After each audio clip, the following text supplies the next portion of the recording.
एक को या देखो, सीता जी ने कौड़ियां ले ली मुट्ठी में, एक को या देखो, अर्थात मुट्ठी में एक कौड़ी है या दो है। सीता जी ने अपनी मुट्ठी में कौड़ी ले ली है और भगवान राम से पूछ रही है माता जान की एक हो क्या देखो मेरी मुट्ठी में एक अंगूठी है या दो। राम ने कहा एक ही। राम जी ने कहा एक हो। सखियां हंसने लगे, कहने लगी कि आज तक अकेले थे, अब आप देखो माने दो हो।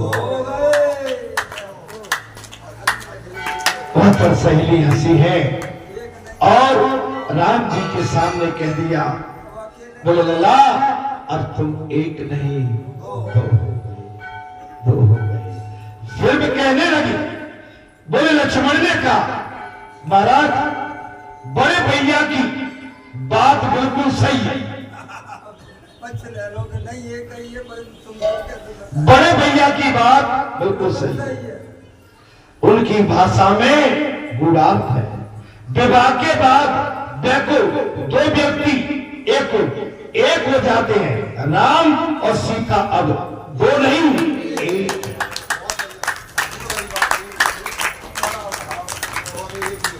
दोनों एक हो गए, अर्थात सभी को आनंद हुआ, किंतु आनंद की तृप्ति नहीं हुई। कनक सिंहासन पर रामचंद्र जी और सीता जी विराजमान है। राम चरित अनंत है। रामचंद्र मैं थोड़ा विराम दूंगा, भजन सुनेंगे, कथा बहुत अच्छी है, ठीक है। रामचरित अनंत है। राम की विवाह कथा को जो प्रेम से सुनेगा उसका सदा मंगल होगा। आज जिसने भी राम जी के चरित्र की कथा को सुना है मैं आपको वचन देता हूं, व्यास बालाजी की व्यासपीठ से कि आपके घर में आनंद हो। विवाह को सभी विधि पूर्वक होने के बाद रंग महोत्सव हुआ है। अब सभी ने अयोध्या की दिशा में प्रणाम किया है। चारों भाइयों का विवाह हो गया हमारा। अब मेरे आंगन में तो चार लक्ष्मी नारायण, चारों भाइयों का विवाह हो गया। ऐसा मानकर कौशल्या ने पूजा आदि विधि से उनका हार्दिक स्वागत किया है। साक्षात महालक्ष्मी सीता जी जनकपुरी छोड़कर जा रही थी। मेरे जाने के बाद इन लोगों का क्या होगा? साक्षात लक्ष्मी जनकपुरी छोड़ के जा रही थी और मेरे जाने के बाद मैंने सीता जी सोच रही है इन लोगों का क्या होगा। और जनक जी कह रहे बाबुल की दुआएं लेती जा तुझको सुखी संसार मिले। बाबुल की दुआएं लेती जा तुझको सुखी संसार मिले। नाजों से मैंने पाला तुझको, तुझे हर पल नई बहार मिले।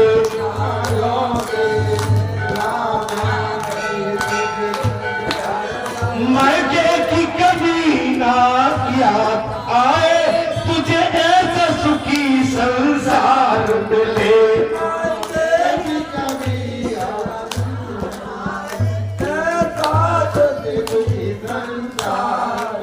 ए बाबुल की दुआएं लेती जा तुझको सुखी संसार मिले। बाबुल की दुआएं लेती जा तुझको सुखी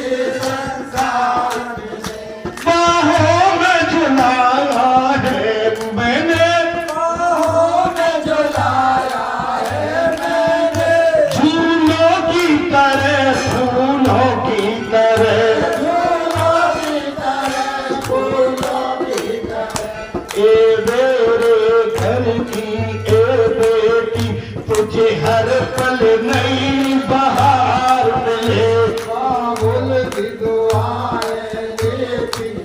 अब ये हर माता पिता जब बेटी की विदा करते हैं इस तरह का भाव आता है। उस परिवार को पूछिए जो अपनी संतान को, बेटी को 20 वर्ष 18 वर्ष तक पाल पोषण करके अपने घर से कन्यादान करने के बाद जब विदा करता, उस माता पिता परिवार, उस गांव गली मोहल्ले की क्या दिशा होती है।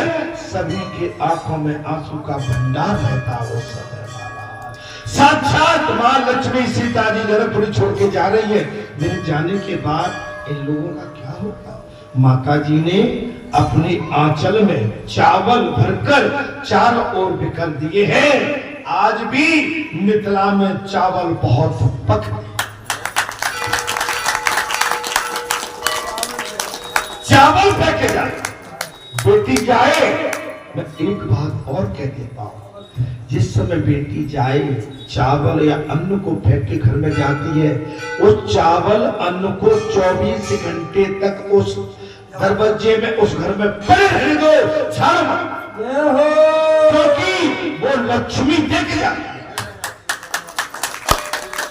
लेकिन जो घर परिवार अपनी सुरक्षता के लिए उन चावल अनाज को झाड़ के तत्काल फेंक देते हैं, वहां पे लक्ष्मी वास नहीं करता। आजकल तो महाराज पंडालों से विदाई कर रहे हैं, नहीं, पंडालों में शादी कर लो, लेकिन साथ भागो घर की पंडाल में डालो और विदाई भी घर से ही। आदि जगह नहीं है, पंडाल में करा दो, लेकिन जो पक्की परंपरा शादी की होती है वो अपने घर में। हमारे घर क्यों परेशान है? इसलिए परेशान है हमने अपनी सारी मर्यादाएं तोड़ दी, महाराज तोड़ दी। अयोध्या की प्रजा सीताराम का दर्शन कर रही है, अतिशय आनंद हुआ है। आ गई बारात अयोध्या की, बारात वही कर रही है, क्षमा करें, अयोध्या की प्रजा सीताराम का दर्शन कर रही है, अतिशय आनंद हुआ है। विश्वामित्र का भी बड़ा सम्मान किया गया। अभी विदाई हो रही है, विश्वामित्र जी का बहुत सम्मान किया गया। घर आने पर राजा दशरथ ने रानियों के समक्ष जनक राजा की पूरी प्रशंसा की। 6 महीने प्रांत का जो स्वागत किया, राजा जनक ने जिस तरह से वहां के घराती और भरातियों का आदर सम्मान सत्कार किया है, जो आदित्य उनका अतिथि स्वीकार किया है, राजा दशरथ गदगद है और अपनी महारानी कौशल्या से रानियों के साथ महाराज पूरी प्रशंसा कर रहे हैं। कन्या के वधू के माता पिता की प्रशंसा करने से ये प्रसन्नता होती है। तुम प्रेम करोगे तो लोग भी तुमसे प्रेम करेंगे। मूल तत्व जे पहले प्रेम करना। महाराज हमारा यहाँ का प्रेम ये क्षणिक नहीं है। मैं आज आपसे बहुत अगूढ़ बात कह रहा हूं। मेरा आपका, हमारा आपका, या हमारा सबका या मिलना, ये not for temporary, not for temporary, जो स्थायी है, रेगुलर है। ये हमारा राइट ऑफ, जो हमारा बंधन और संबंध है, ये स्थायी है। और समझ, इससे आप बच नहीं सकते। आपको जहां जो मिला है, आपको जो मिला, अगर आपने उसकी कीमत वैल्यू नहीं जानी, आपने इसको मिलने के बाद कमा दिया, तो आपने कुछ भी नहीं किया।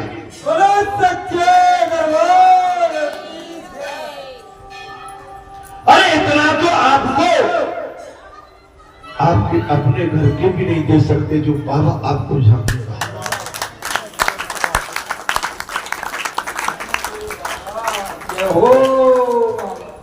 संबंध बनाना आसान है, लेकिन पुजारी जी संबंध को निभाना बहुत कठिन है।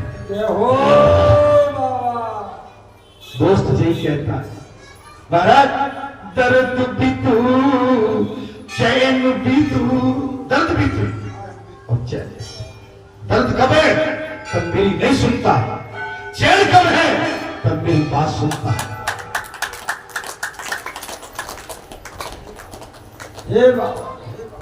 हे संतो, हे महात्माओं, जनक राजा की प्रशंसा सीता जी ने भी सुनी। अपने पिता की प्रशंसा जब माता जानकी ने सुनी, बड़ी प्रसन्न, बहुत खुश हो गई। दशरथ जी ने कहा, ये पराई पुत्री अब हमारे घर आ गई है। जिस प्रकार हमारी आंखों की रक्षा पलकें करती हैं, ठीक उसी प्रकार सीता जी की रक्षा करना हमारा धर्म और कर्तव्य है। आजकल तो मोटर नहीं दी, कार नहीं दी, लड़कियों को प्रसारणाएं दी। एक विवाह लड़की को चिंता चलाता है, न्यूज में चल रहा होगा, देखा कार चाहिए। अरे भिखारियों, इतनी बड़ी लक्ष्मी आ गई तो तुम्हारे घर का चिराग है। अरे भूखे भंडारियों, बेड़ियों, तुम्हारा मन नहीं भरता। तुम्हारी अपने धन से तुम्हारी तृप्ति नहीं होती, पराये धन से तुम्हारी क्या तृप्ति हो?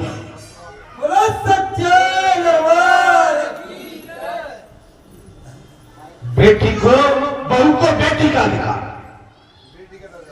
आजकल तो और हो रहा है, जो कमाऊ बेटा का पे हाथ ज्यादा और कमाऊ बेटा की बहू का पे हाथ ज्यादा। एक बेटा कम कमाता है तो वहां से मुंह से खोल लेते, साइड को कर देते। अरे है तो तुम्हारी अंश ना, है तो तुम्हारी बहू, तुम्हारी बेटी।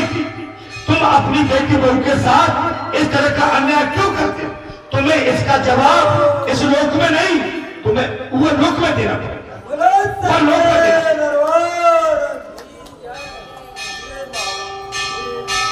मैं तो देख रहा हूं, 2-4 लड़के, 5 बच्चे हैं, 2 बच्चे हैं।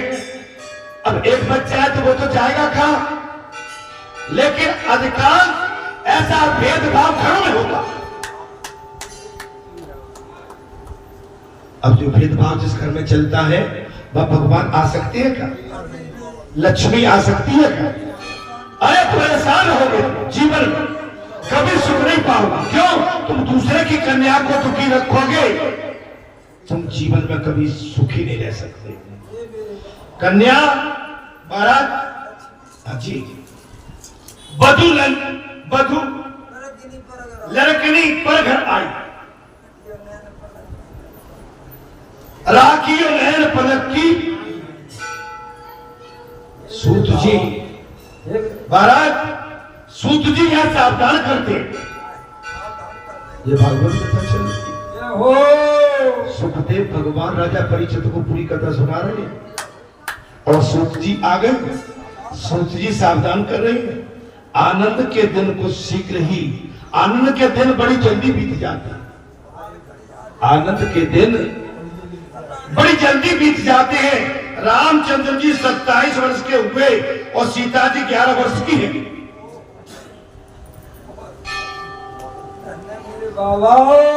अरे लीला तेरी तू ही जाने, चक्कर में क्यों पड़ते भाई?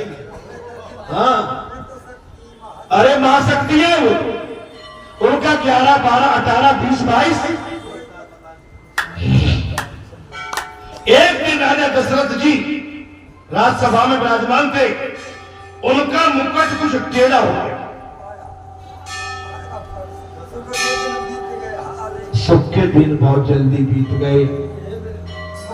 एक दिन की बात है, राजा दशरथ सभा में बैठे हुए थे, उनके सिर का मुकुट कुछ टेढ़ा हो गया।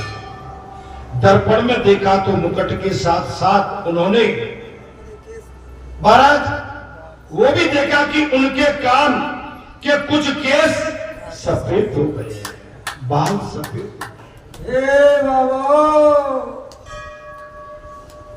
कान के केस श्वेत होने लगे तो मान लो कि वृद्ध अवस्था बहुत जल्दी तुम्हारे सामने आ गई।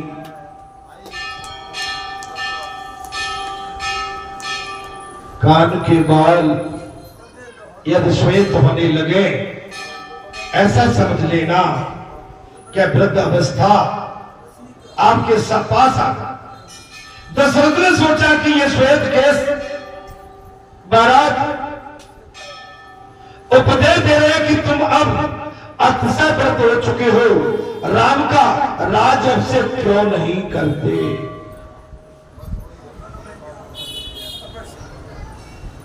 श्वेत वस्त्र, श्वेत बाल और शरीर में झुर्रियां और हाथ पैर शिथिल जवाब दे रहे हैं।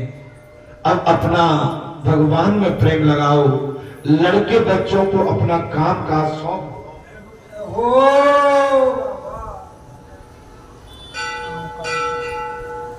लड़के बच्चों को, लेकिन ऐसा कौन है जितने बूढ़े हुए हैं उतने ही सीधे होके खेत खलियान में और दुकान में, मकान में, ननिहाल में, तो समधियाने में, तो ससुराल में, तो कहीं न कहीं अथाई पे जिससे और ज्यादा आनंद ले रहे। महाराज मैंने ऐसा तो नहीं देखा।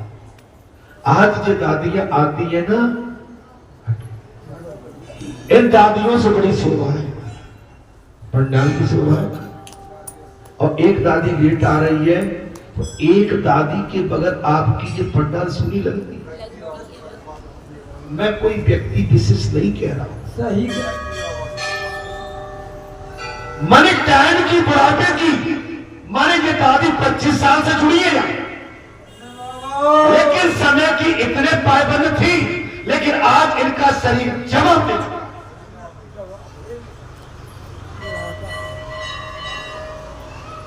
फिर कहा होगा पंडित जी हम आ जाए, ले आए, गाड़ी भेज दें, क्या करें। भगत जी नहीं आ रहे, क्यों? अब हम थोड़ा सा चल फिर नहीं पाते हैं, अब आप है गाड़ी, अब गाड़ी भी नहीं चलती है उनसे, क्या करें। कोई बच्चा मिल जाएगा, कोई ड्राइवर मिल जाएगा तो आ जाएगा। अभी तो भगत जी एकदम धमक पड़ते, बोले कुछ नहीं, गाड़ी में बैठे नहीं, टंगा 4 बजे सूत के चले आ रहे। ये गाड़ी ऐसी हमेशा नहीं चलती जीवन में। ये बाल पक गए, ये तो पकी गए, ये भौं के बाल भी पक रहे। ताबीज बनवाना। अरे हटो दादी, कहाँ दीदी लोग जाओ ले। उन्होंने पंडित जी से कहा कर वही ले लिया करें, तब भेज दिया करें, इन्हें कुछ हाँ बता नहीं दिया करो, ठीक है। और यहाँ इकट्ठे करके लेके यहाँ भेज दिया करो, ठीक है। अब उनको तो एक ही लेटर है, उनको कोई मतलब नहीं। अब कथा का जो है थोड़ा जो प्रसंग होता है महाराज, वो चला जाता है वहां से। अब पता नहीं हम कहां चल रहे थे महाराज, एक ही होंगे जी जी, ठीक है। दशरथ राजा की इच्छा के विरुद्ध कोई क्या बोल सकता। राम सीता का राज्याभिषेक अपनी आंखों के आगे करना अच्छा रहेगा। वैसे तो मेरी अन्य सभी इच्छाएं पूरी। राजा दशरथ के मन में ख्याल आ गया, मेरी व्रत अवस्था है, बाल पक गए हैं, अगर जानकी और राम जी का अभिषेक मैं एक थकी हुई आंखों के सामने अगर अभी अभिषेक पूरा कर दूं, राज अभिषेक, तो मेरी इच्छा पूर्ण हो जाएगी। किंतु यही एक बाकी है, इच्छाओं का कोई अंत नहीं होता। मानव की इच्छाओं का कभी अंत नहीं होता, कोई अंत नहीं होता। सो इनका त्याग करके मैं भगवत भजन करना मेरे लिए उत्तम होगा। दशरथ राजा की इच्छा के बिना कोई क्या बोल सकता है। दशरथ का राज वैसे तो महाराज प्रजातंत्र बड़ा सुखी था, मंत्रीगण महाजनों की अनुमति के बिना राम का राज्याभिषेक किया नहीं जा सकता था। राज्याभिषेक के लिए मंत्रीगण, प्रजा की सहमति, गुरु सहमति और ऋषियों की सहमति के बगैर नहीं हो सकता। प्रजा की भी इच्छा थी कि राम राजा बने, अयोध्या की प्रजा की भी इच्छा थी। आज बाबा हनुमान तुम बहुत हंस रहे होगे, आज बाबा हनुमान तुम बहुत आनंद ले रहे होगे। बोले आज मिली है दी कथा आपके लिए, तो राम का नाम सजग ही एक अमृत है, लेकिन आज का जो विश्लेषण, आज की जो व्याख्या चल रही है ये अद्भुत है। ये बाबा आज तुम संपूर्ण आनंद ले रहे हो, क्यों नहीं? अगले मंगलवार को तुम बूढ़े हो जाओ,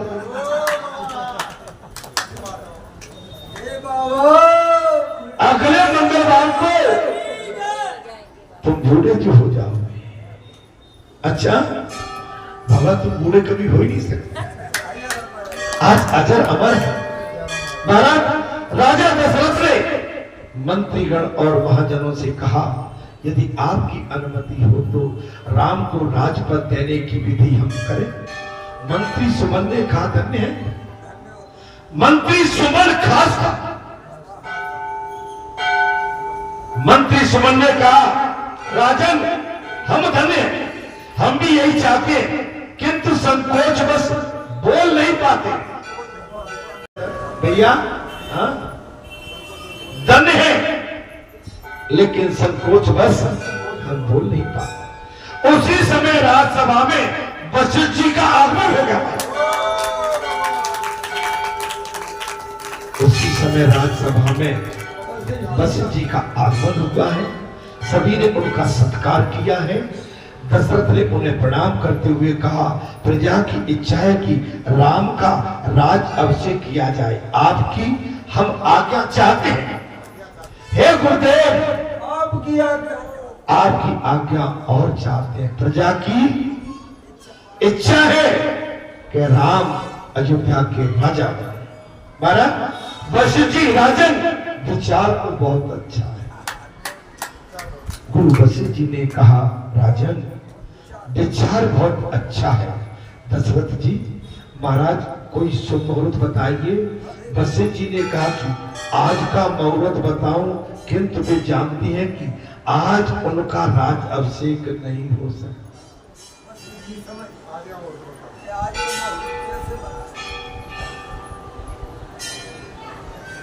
आज का मुहूर्त बताऊं?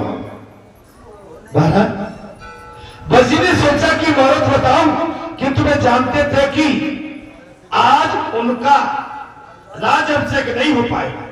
सो उन्होंने कहा राम जिस दिन जब भी राजपद ग्रहण करें उसी दिन श्रेष्ठ है।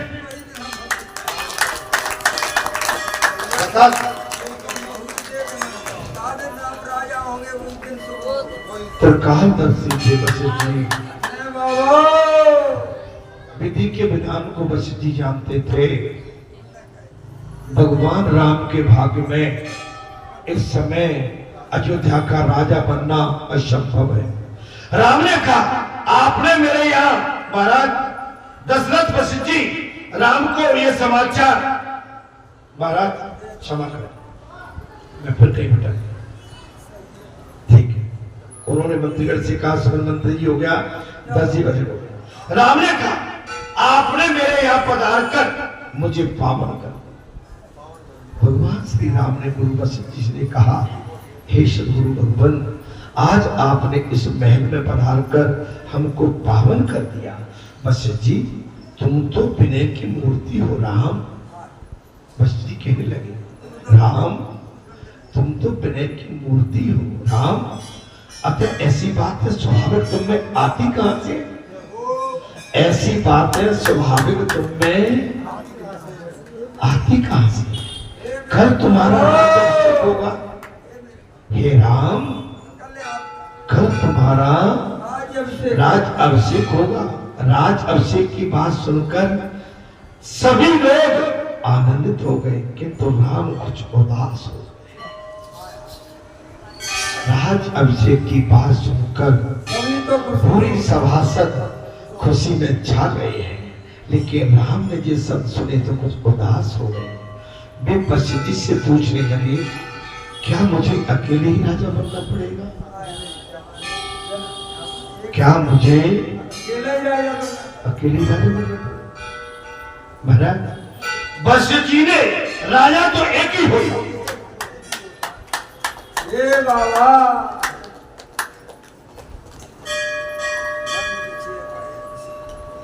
वशिष्ठ जी ने कहा राजा तो एक ही होता है।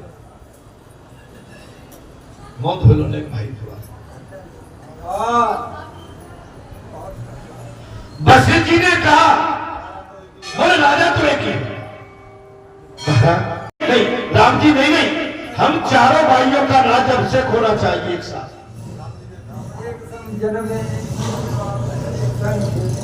चारों का हम चारों भाई एक साथ बैठे, एक भूमि पर बैठे, एक जगह बैठेंगे, एक पृथ्वी की गोद में बैठेंगे। हमारा सिंहासन भी एक होगा, हमारा आसन भी एक होगा।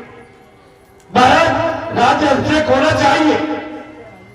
मेरे भरत लक्ष्मण और शत्रुघ्न को भी राजा बनाओ। भगवान राम ने कहा गुरुदेव मेरे भरत भाई लक्ष्मण शत्रुघ्न को भी राजा बनाओ।